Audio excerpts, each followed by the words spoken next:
हे डॉक्युमेंट तयार करण्यासाठी एक गँग आहे, याच लोकांची एक गँग आहे.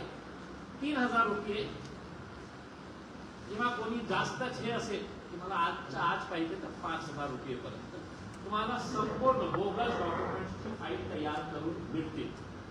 आता हे करताना आता बातमी तुमच्यासाठी,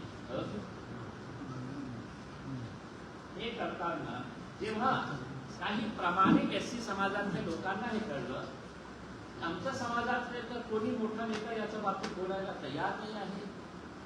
आपल्याला स्वतःला समाजाचे हे चिंतक म्हणणारे हे स्वतः खाणारे आहे. तर मला परवा एका माणसाने काही पुरावे पाठवले आणि हे पुरावे बघून तुम्हालाही धक्का बसणार, मलाही धक्का बसला. या माणसाने मला एक पत्र पाठवलं. त्याच्यामध्ये काहीही त्याचं नाव काही नाही आहे, पण त्यांनी लिहिलेलं आहे, माजी खासदार सय्यद इम्तियाज जलील साहेब, विषय रमाई घरकुल योजनेतील बोगस कागदपत्र, संगणमताने होत असलेले भ्रष्टाचार व शासनाच्या निधीचा अफरातफर बाबत माहिती. खूप लहान त्याचं फॉन्ट साईज जे लिहिलेलं आहे ना, ते वाचलं. त्यांनी हेच लिहिलेलं आहे की 3,000 रुपये ते 5,000 रुपये मध्ये असं तर फाईल 3,000 ते 4,000 त्यांनी लिहिलेलं आहे. हे फाईल तयार करण्यात येते. आणि आपल्या माहितीसाठी हे किती सोपं आहे हे बोगस फाईल्स तयार करणं. कुणाच्याही नावावर आपण तयार करू शकतो. आणि त्यांनी मला जे पुरावे सादर केलेले आहेत ते आता महाराष्ट्राचे मुख्यमंत्री साहेब आपल्यासाठी हे पत्र आहे त्या माणसाच्या. आता त्यांनी काही पुरावे माझ्याकडे पाठवलेले आहेत. हे छत्रपती संभाजीनगर महानगरपालिकाचा काय आहे, टॅक्स रिसीट आहे. कुणाच्या नावावर आहे, सॉरी, हे 2 टॅक्स रिसीट आहे. महानगर छत्रपती संभाजी ओरिजिनल आहे. कोणाच्या नावावर आहे माहित आहे, श्री देवेंद्र गंगाधरराव फडणवीस, राहणाऱ्या राहुल नगर, सादत नगर, छत्रपती संभाजीनगर, औरंगाबाद. मालमत्ता क्रमांक आणि त्यांच्या घरचा मालमत्ता क्रमांक सांगा साहेब. मालमत्ता क्रमांक RO 8549 बिल क्रमांक पण आहे, त्यांचा फोन नंबर पण आहे. आणि टॅक्स लागलेला आहे देवेंद्र गंगाधरराव फडणवीस यांचा 1,985. हे ओरिजिनल डॉक्युमेंट आहे देवेंद्र गंगाधर फडणवीस साहेब. Tax receipt. हे दुसरी टॅक्स रिसीट आहे श्री एकनाथ संभाजी शिंदे, राहणारे कुठले, आंबेडकर नगर, छत्रपती संभाजीनगर, औरंगाबाद. प्रॉपर्टी डिटेल्स पाहिजे, मी तुम्हाला डॉक्युमेंट्स देतो. हे ओरिजिनल डॉक्युमेंट एकनाथ संभाजी शिंदे. त्यांना काही स्थिती बरोबर आहे, छोटे छोटे घर आहे. जरेगावचं तर नाही ना. मग याच्यानंतर 1 वर्षाचा उत्पन्न दाखला त्या डॉक्युमेंट्स मध्ये लागतात. 1 वर्षाच्या उत्पन्नाचा दाखला ती गरीब आहे हे सिद्ध करण्यासाठी. तर हे तहसील ऑफिस मधून हे आपल्याला 1 वर्षासाठी उत्पन्नाचे प्रमाणपत्र, तहसील कार्यालय छत्रपती संभाजीनगर. वार्षिक उत्पन्न या माणसाची काय आहे प्रमाणित करण्यात येते की श्री देवेंद्र गंगाधरराव फडणवीस, राहणारा राहुल नगर, गाव छत्रपती संभाजीनगर, छत्रपती याचे अर्जदार आहेत. त्यांच्या पत्रिका पत्र या आधारावर त्यांची इन्कम किती आहे, वार्षिक 90,000 रुपये. देवेंद्र गंगाधरराव फडणवीस 90,000 गरीब आहे. दुसरा उत्पन्नाचा दाखला जे आहे ते आहे एकनाथ संभाजी शिंदे. ओरिजिनल डॉक्युमेंट हेही गरीब आहे. 90,000 रुपये वार्षिक उत्पन्न आहे. महिना किती होता.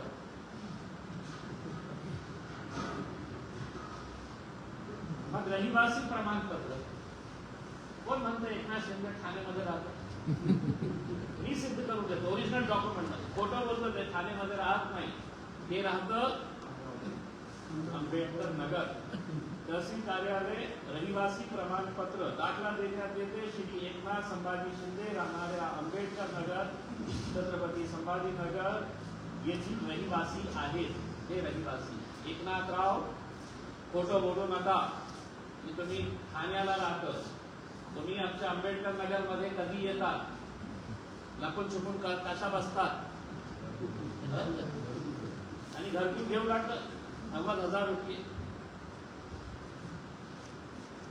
एक अजून डॉक्युमेंट जे आहे ना, कास्ट सर्टिफिकेट. कास्ट सर्टिफिकेट इतकं सोपं असू शकतं. कोणाही माणूस कोणत्याही कास्ट सर्टिफिकेटच्या आधारावर घरकुल घेऊ शकतं. हे घरकुलचे हे कास्ट सर्टिफिकेट आहे. आता मी कास्ट काय केलेली आहे त्यांचं नाव देत नाही तर पुन्हा माझ्या विरोधात मोर्चा काढतील.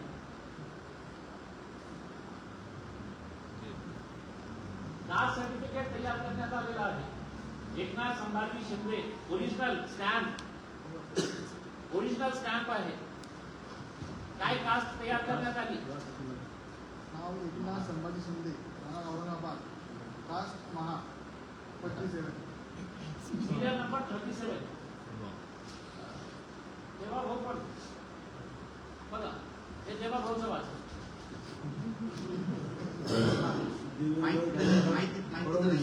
माहिती आहे.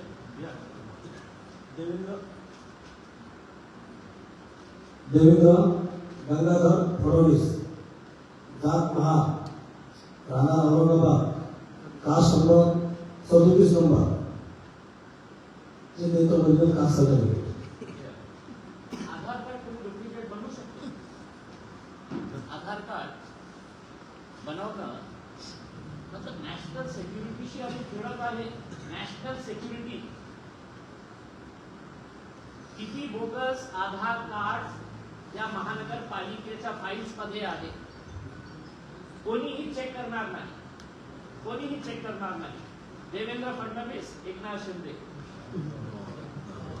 आधार कार्ड इतकं सोपं आहे. म्हणजे नॅशनल सिक्युरिटीचा मुद्दा आहे. हे देशाची सिक्युरिटीशी तुम्ही खेळत आहे. कुठे गरीब दिसतोय एकनाथराव तर खूपच गरीब दिसतो. त्याला कुठला कार्ड कोण आहे?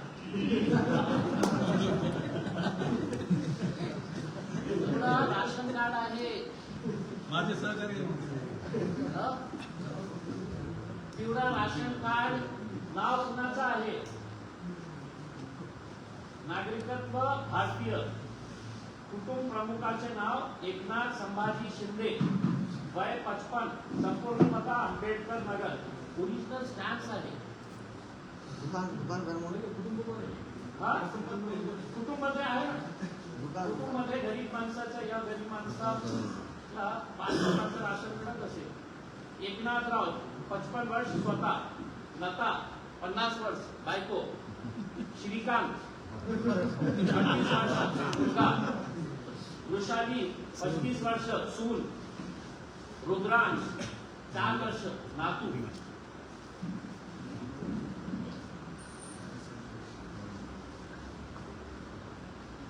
म्हणजे मागच्या 1.5-2 वर्षापासून जे आम्ही प्रयत्न करत होते, मला असं वाटलं होतं की मी पुन्हा पत्रकार परिषद घेणार नाही.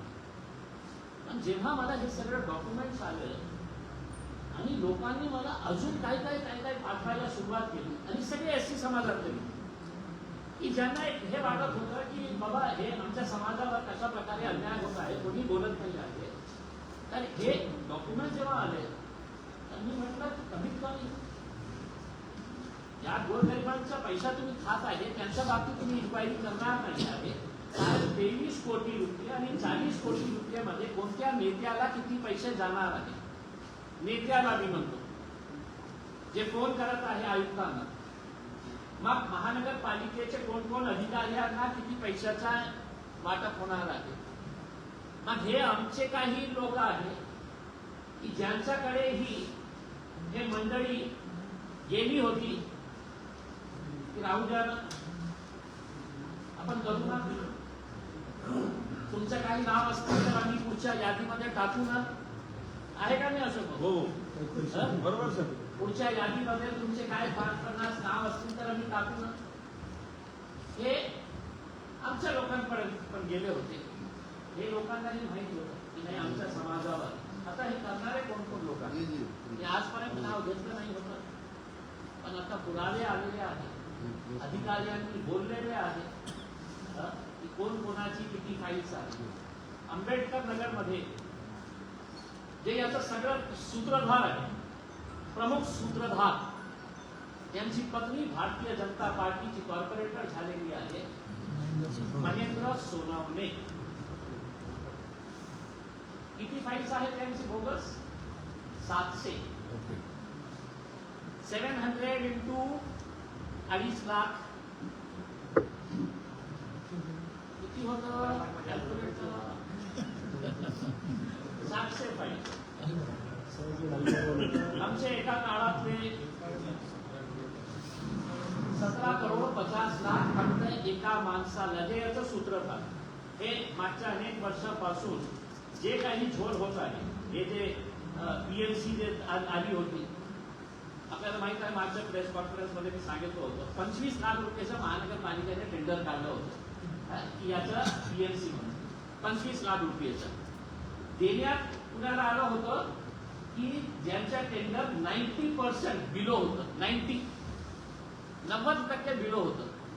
म्हणजे 25 लाखाचं टेंडर 2.5 लाखामध्ये त्यांनी या माणसाला दिले होते, याच महेंद्र सोनवणेला. यांचेच लोक हे सगळं मॅनेज करणारे जे आहे, आणि सगळ्यांना मॅनेज करण्याचं 3-4 लोकांचं नाव आलेलं आहे. याच्यामध्ये आमचे एका काळातले मित्र होते अरुण बोर्डे साहेब, त्यांच्या नावाने 300 फाईल्स आहेत.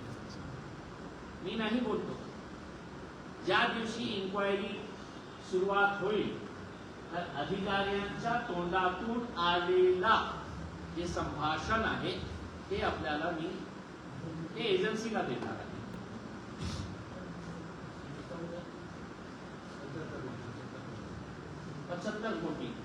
75 कोटी रुपये 300 फाईल्स. आणि त्या माणसांनी अजून एक माणसाचं नाव घेतलेलं आहे, अमित भुईगड साहेबांचं. त्यांचा 150 फाईल्स. त्यांच्या तोंडातून बोलतो मी, माझ्यावर कसल्याही प्रकारचा आरोप किंवा मोर्चे काढण्याची आवश्यकता नाही, नाहीतर त्या अधिकाऱ्याचं जे संभाषण आहे ते मी लीक करेन. आणि त्याच्यानंतर अनेक सारे दुसरे नेते पण आहेत. रूपचंद वाघमारे, नाव वाचा ना साहेब. तर वाचतो ना साहेब. खाली सांगा साहेब, वाघमारेचे फायदे किती? रूपचंद वाघमारे, राहुल सोनवणे, जितेंद्र कचरू सोनवणे, मग भारतीय जनता पार्टीचे ज्येष्ठ SC समाजातले नेते अतुल सावेंचे जवळचे जालिंदर शेंडगे साहेब, समाज कल्याणचे सभापती झालेले समाज कल्याणचे सभापती झालेले जालिंदर शेंडगे साहेब महानगरपालिकेचे चेअरमॅन झालेले आहे. धन्य आहे भारतीय जनता पार्टी, अतुल सावे साहेब, देवेंद्र फडणवीस साहेब, नरेंद्र मोदी साहेब. तर हे 23 कोटी रुपये. आता मी जसं बोललो की महेंद्र सोनवणे याचा प्रमुख लोक जे होते त्यांना माहीत होतं, यांनी इतकं सारे डिटेल्स या माणसाचे काढून दिलं तर आपल्याला आश्चर्य बसणार आहे. हे मी नाही काढलं, हे लोकांनी माझ्याकडे पाठवलं, काही लोकांनी आणून दिलं. RTI मध्ये डॉक्युमेंट्स काढलं, RTI मध्ये काय काय आलं ते सगळं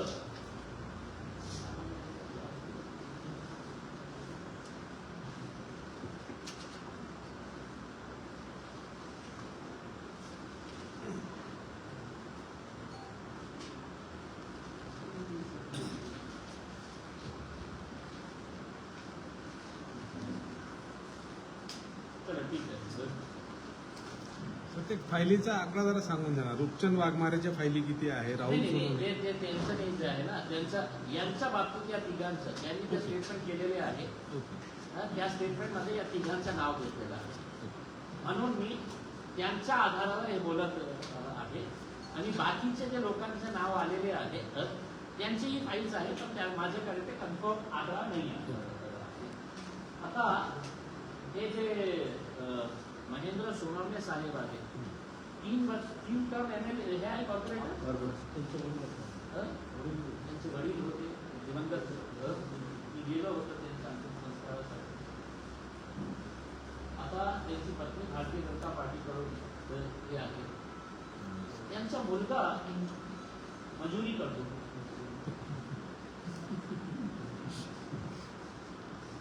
टर्म कॉर्पोरेटर पुण्यामध्ये एका मोठ्या बँकमध्ये काम करणार, ते घरकुलची फाईल सबमिट केलेली आहे. तर आता लोक मला किती हुशार आहे. माझ्या डोक्यापर्यंत आलं होतं की लोकांनी माझ्याकडे काही डॉक्युमेंट आणून दिले. हे महेंद्र सोनवणेचा सिबिल स्कोर काय आहे, कुठून लोन घेतले, किती अकाउंट्स आहे, किती पैसे आहे, हे काढून मला पाठवलेले आहे. त्यांचा आणि त्यांच्या पत्नीचा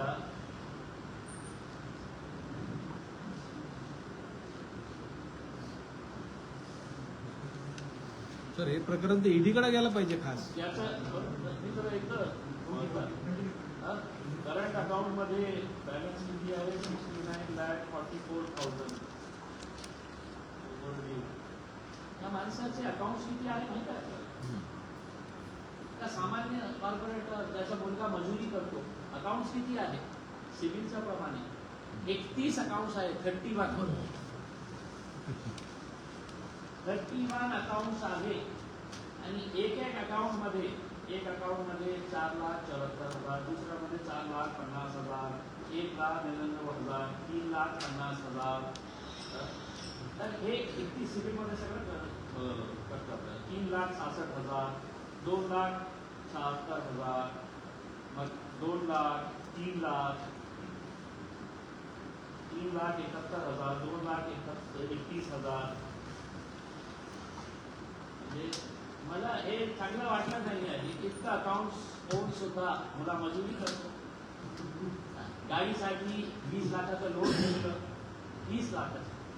कोणती गाडी असेल हे सगळं मला माहिती नाही की त्यांनी घेतली नाही घेतली, कोणी त्याला दिलं. माझ्याकडे माहितीप्रमाणे हे सगळे जे मोठे दादा भाऊ फिरत आहे ना, त्यांना सगळे हे एजंट्स जे लोक आहे ना, त्यांचे नाव टाकण्यात आलेले आहे.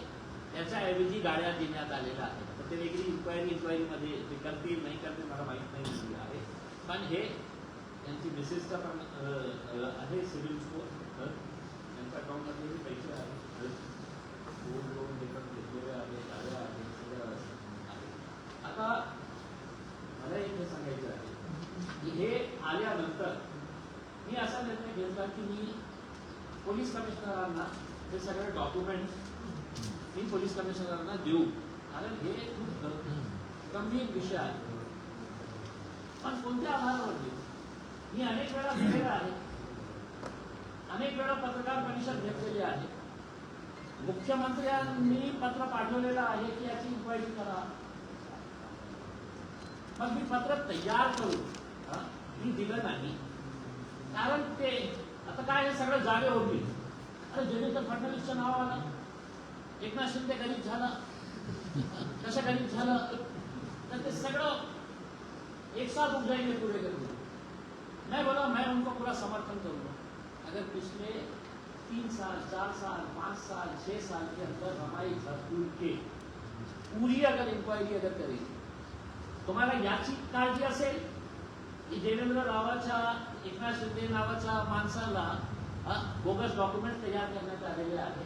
90% डॉक्युमेंट जे महानगरपालिकेमध्ये आहे, 90% डॉक्युमेंट्स ते 3,000 मध्ये फाईल तयार करण्यात आली.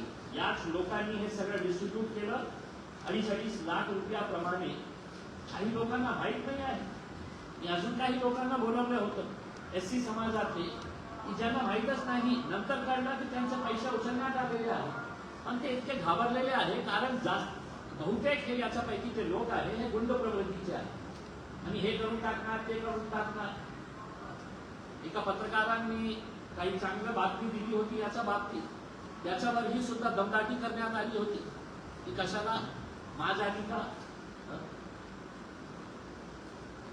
आता मी आपल्याला फक्त हे सांगण्यासाठी आलेलो आहे की हे जे डॉक्युमेंट सगळं आलेले आहे माझ्याकडे, तुम्ही इन्क्वायरी करा नाही करा, तुम्हाला मी काही दिवसाचा टाइम देतो. तुम्ही एक उच्च स्तरीय इन्क्वायरी लावली आणि माझी अपेक्षा हे आहे की विधानसभेचं अधिवेशन सुरू आहे, मुख्यमंत्र्यांनी एससी समाजाची प्रमाणित असेल तर त्यांनी एक स्पेशल इन्व्हेस्टिगेशन टीम तयार करावी, SIT तयार करून एका प्रामाणिक अधिकारी, कारण याच्यामध्ये इतका पैसा आहे आणि फक्त मी या शहराच्या बाबतीत बोलत नाही आहे, सर्व शहरामध्ये असे भाऊ दादा आणि समाजातले मोठे मोठे नेते, गळ्यात मोठी मोठी चेन, मोठ्या मोठ्या गाड्या घेऊन फिरणारे जे लोक आहे हे मोठे कसे झाले तर हे गोरगरीब लोकांच्या पैशामुळे हे झालेले आहे. तर काही दिवसासाठी मी वाट बघणार. तुम्हाला आम्ही पूर्ण डॉक्युमेंट्स अँटी करप्शनला दिलं होतं, काही केलं नाही. आयुक्तांना दिलं होतं, काही केलं नाही. आता मी ती पिंगळे मॅडमला मला सांगण्यात आलेली आहे की प्रमाणित बाई आहे. तिच्या अगोदर एक होती कोण सोनमने बाई अपर्णा भेटे मॅडम होते आणि त्याच्या नंतर एक प्रभागमध्ये सविता सोनवणे. तिच्या काळामध्ये जे टॅक्स रिसिप्ट तयार करण्यात आलेले आहेत, या कमिशनर प्रमाणित असेल तर ते सगळे डॉक्युमेंट जे आहे रमाई घरकुलची जे फाईल्स आहे ते त्यांनी सील करायला पाहिजे. ते सील करून कोणत्याही डॉक्युमेंट बाहेर येऊ नये त्यांच्या परवानगीशिवाय. महापौरांना मी विनंती करत आहे की महापौर साहेब, भारतीय जनता पार्टी स्वच्छ प्रतिमेची पार्टी, भ्रष्टाचार नाही, काही नाही होणार, आपण स्वच्छ हे कारभार करणार. तुमच्या नेत्यांनी तुमच्या मंत्र्यांनी या आयुक्तांना फोन केला का नाही केलं? ज्याच्या सांगण्यावरून ज्याच्या दबावावरून त्यांनी साईन केलेली आहे आणि आता पिंगळे मॅडमवर दबाव टाकण्यात येत आहे की तुम्ही पण साईन करा. उलट कारण खालीपासून वरती जायला पाहिजे, खालीपासून वरतीपासून खाली यायला नको. मग मी केलं ना, तुला काय अडचण? अशा प्रकारचे हे जे कामकाज सुरू आहे. आता या डॉक्युमेंटचे सगळे जे महत्वाचे मुद्दे आहेत ते कोणकोणते डॉक्युमेंट्स लागतात, कोणकोणत्या मध्ये आपल्याला इथे काय काय सुरू आहे याचा मी एक प्रेस रिलीज तयार केलेली आहे. ते आपल्या व्हॉट्सअप ग्रुपवर मीडियाच्या व्हॉट्सअप ग्रुपवर मी पाठवून देतो. डॉक्युमेंट्स तुम्हाला पाहिजे असेल तर मी डॉक्युमेंट्स पाठवतो. याच्यामध्ये मी कास्ट सर्टिफिकेट आणि आधार कार्ड जे आहे ते पाठवणार नाही आहे, कारण एका समाजाशी जोडलेला एक मुद्दा आहे. आणि जे आधार कार्ड आहे नक्की जे या दिवशी एजन्सीज मला हे मागतील तर मी एजन्सीजला सगळं काही देणार. पण एका पोलीस स्टेशनच्या कोणीतरी PSIची इन्क्वायरी करणार, PI इन्क्वायरी करणार, हे करणार ते करणार, सगळं लोकांचा कशा साठा लोक आहे मला माहिती आहे. आता याच्या बाबतीत एक सखोल चौकशी करण्याची आवश्यकता आहे. SIT नेमून याची इन्क्वायरी करण्याची आवश्यकता आहे. आणि जे जे आपण पैसे वाटप करणार आहे त्याची संपूर्ण लिस्ट 2024 की 2025 की आणि 2026 ही सगळी लिस्ट तुम्ही वेबसाईटवर टाका. आणि कृपा करून आंबेडकर नगर मध्ये राहणारा यांचा परिवार यांचे 4 बोगस डॉक्युमेंट तयार करून वेगवेगळ्या ठिकाणी त्यांना दाखवण्यात आलेले आहे डॉक्युमेंट सेट. दुसरं, सरकारचा, केंद्र सरकारचा आणि राज्य सरकारचाही नियम आहे की जे पैसे आपण वाटप करतात सरकारी स्कीमचे जे पैसे ते नॅशनलाइज्ड बँक मध्ये अकाउंट उघडून ते पैसे देण्यात यावे, नियम आहे. आता 2 बँक्स आहेत, एक देवगिरी नागरी सहकारी पतसंस्था, RSS वाल्यांची आहे. हरिभाऊ ना बागडे ना बागडे. तर ते पैसा देवगिरी नागरीमध्ये जातं.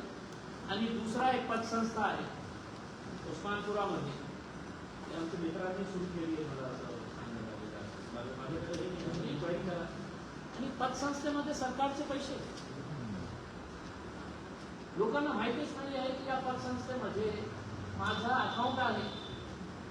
मग हे महानगरपालिका काय करते की 10 कोटीचे बिल या पतसंस्थेच्या अकाउंटवर, आणि आमचे मित्राचे लोक जाऊन ते 10 कोटी रुपये पतसंस्थेकडे काढून घेतात. आता या माणसाला कळलं की माझं नाव होतं करतं, तुझं काय, तुला 50,000 रुपये तर तुला गप्पाच ना. कोणी जास्त हुशार असेल, हे घे 1 लाख रुपये, तुझं फुकटात दिलं ना तुला, कशासाठी तुला पाहिजे, तू काय केलं होतं, हे घे 1 लाख रुपये. डॉक्युमेंट्स आम्ही सगळं केलं, प्रयत्न आम्ही केलं, तुला फुकटात आम्ही 1 लाख रुपये देतो, पाहिजे का? तो बिचारे गोरगरीब लोकांसाठी स्कीम आहे, ते घेऊन टाकतो. तर आता याचा नंतर जे आहे ना, तर आम्हाला भरपूर योजना, मी हात जोडून विनंती करतो की हे स्कीम जे आहे ते सुरू राहायला पाहिजे. SC समाजाचे गोरगरीब लोकांसाठी हे स्कीम आहे. कोणत्याही परिस्थितीमध्ये हे गोरगरीब पर्यंत हे पैसा पोहोचायला पाहिजे, जायला पाहिजे हे पैसा त्यांच्या अकाउंटमध्ये. तर कृपा करून या लोकांनी माझ्या विरोधात एक मोर्चा काढला होता एका शब्दावर. मी त्या पालकमंत्री संजय शिरसाट साहेबांना विनंती करणार आहे की आता पुन्हा एक मोर्चा काढा, या लोकांना तितकेच पैसे द्या, कारण तेच लोक लोकांना घेऊन येतात. आणि एक पुन्हा एक मोर्चा माझ्या विरोधात, कारण मी SC समाजाच्या भलाईसाठी हे सगळं करत आहे. SC समाजाच्या जे झोपडपट्ट्या आहेत, खऱ्या अर्थाने त्यांना पैसा मिळाला असता तर त्याच्या झोपडपट्ट्या राहिल्याच नसतात. आणि आयुक्त साहेबांना विनंती आहे की आजपर्यंत किती घरकुल, समाज कल्याण विभाग याचा आकडा तुम्ही पण द्या की किती पैसे आलेले आहेत. कुठेही नाही, आम्ही खूप रिसर्च केलं की एका महानगरपालिकेमध्ये मागच्या 10 वर्षामध्ये किती पैसे आले, किती लोकांना घर देण्यात आलेलं आहे, कुठलाही आकडा नाही आहे. कारण काय, हे सगळं अनुगत टेबल सुरू आहे. तर माझी आपल्याला विनंती आहे की आपण याच्या बाबतीत आम्हाला सहकार्य करा, आणि हे जे बोगस कारभार सुरू आहे याच्या बाबतीत आपण नेहमी थोडासा लक्ष आलं, हे विनंती करण्यासाठी. इम्तियाजभाई, तुम्ही केव्हापर्यंत यांना वेळ देतायत आणि त्यानंतर तुमचं काय पुढे राहील? कारण की आतापर्यंत तुम्ही जे जे काही केलं त्यांनी प्रतिसाद दिलेला नाही. जे बघता तुम्ही आता किती वेळ देणार आहेत आणि कधीपर्यंत तुम्ही काय करणार? 200% हे खरी गोष्ट आहे. जे जे मुद्दे काढले होते ते कुणाच्या विरोधात काढले होते? सरकारमध्ये बसलेले मोठे मोठे नेते. कोणता पोलीस अधिकारी वेळा आहे जे आपल्या सरकारमध्ये बसलेला एका मंत्री आणि एका पालकमंत्र्याच्या विरोधात जाऊन आपण कारवाई करणार आहे? आमची अपेक्षा देवेंद्र फडणवीस साहेब बाबत होती, पण त्यांचाही मंत्री अशा प्रकारचे या लोकांसोबत आहे, तर काय करणार आहे? आम्ही इतकं पुरावे दिले होते. मी आपल्याला स्वतःला सांगतो की आज कशी परिस्थिती या देशामध्ये किंवा या राज्यामध्ये निर्माण झालेली आहे. CBI हेडक्वार्टरमध्ये मी जाऊन सगळे पुरावे दिले होते. ते CBIच्या डायरेक्टरने मला सांगितलं होतं की सर ऐसा कैसा हो सकता है, इतना कैसा ब्लेंडिंग कर सकते हैं? हमारा सर 2 ही चीजें पॉसिबल है, या तो आदमी पागल रहा तो कर देता है, या दूसरा उसके अंदर ये अहंकार है ना की मेरा क्या सेवा कर सकते हैं. हे जे कॅटेगरी आहे ना साहेब, हे यांच्या 2nd कॅटेगरीमध्ये येते. माझं कोण काही वापरा करणार आहे, आणि तसंच झालेलं आहे. कोणी त्यांचं काही वापरा केलं नाही. जे जागा आपण संजय शिरसाटच्या बाबतीत बोलतो, ते शेंद्रामध्ये जे जागा आपण एक इंडस्ट्रियल प्लांट टाकण्यासाठी 110 कोटी रुपयाची एक इन्व्हेस्टमेंट तुम्ही करणार होते. 90 लोकांना नोकऱ्या मिळणार होतो. आम्ही जेव्हा मुद्दा उचलला तर त्यांनी ते सगळं प्रपोजल कॅन्सल केलं. आता तिथे नेमका एक वेअरहाऊस तयार होत आहे, आणि इन्व्हेस्टमेंट किती 20 कोटी रुपयाचा इन्व्हेस्टमेंट करत असतात. नोकऱ्या किती लोकांना मिळणार आहे? तर फक्त 40 लोकांना नोकऱ्या मिळणार आहे. जे प्राधान्याने तुम्ही जे रिझर्व होता ट्रक टर्मिनस साठी लँड सरकारला कोणत्या दुसऱ्या कारणाने द्यायचं असेल की खूप मोठा इन्व्हेस्टमेंट येत आहे, खूप मोठ्या नोकऱ्या येत आहेत, तर आपण ट्रक टर्मिनस कोणत्या दुसऱ्या ठिकाणी आपण शिफ्ट करू शकतो, ते देऊ शकतो. मग त्यांनी दाखवले की आम्ही एक इंडस्ट्रियल प्लांट टाकणार आहे, 100 कोटी रुपयाचं जास्त इन्व्हेस्टमेंट असणार आहे, जमीन मिळाली, आम्ही मुद्दा उपस्थित केला. मग त्यांनी आपलं प्रपोजल खाली MIDCला पाठवलं आणि त्यांनी सांगितलं की आता आम्ही हे करणार नाही आहे, आम्ही फक्त आता तिथे वेअरहाऊस तयार करत आहे. आपल्यासाठी एकदा जाऊन बघा, तिथे काम सुरू आहे वेअरहाऊसचा 20 कोटी रुपयाचा. मग MIDCला कोणी विचारणार नाही का याच्या बाबतीत? मी मुद्दा उचलला का? मलाही माहित आहे काही झालं नाही मुद्दा. आता मी अपेक्षा हे करतो की पुन्हा जेव्हा आपण पत्रकार परिषद होईल ना, की तुम्ही मला हे विचारू नका इतक्या दिवसात तुम्ही एक पत्रकार परिषद घेतलं होतं, गप्प का बसले? आता एक पत्रकार असतात असं ते असं प्रश्न उपस्थित करतात, आता गप्प का बसलं? आता गप्प बसलं की पत्रकारांची ही जबाबदारी आहे की हे मी जे मुद्दा उचललेला आहे ते आपण किती प्रामाणिकपणे हे छापणार, दाखवणार, हे मी तुमच्याकडून ही अपेक्षा करणार नाही. जसं तुम्ही माझ्याकडून अपेक्षा करतो तर तुम्ही मुद्दा केला होता, गप्प का बसले? आमचे पत्रकार साहेब 2-3 आमचे पत्रकार 4-5 नाही, ते त्यांच्या बाबतीत बोलतो ना मी, असं काय करतो त्यांच्या बाबतीतच बोलतो मी.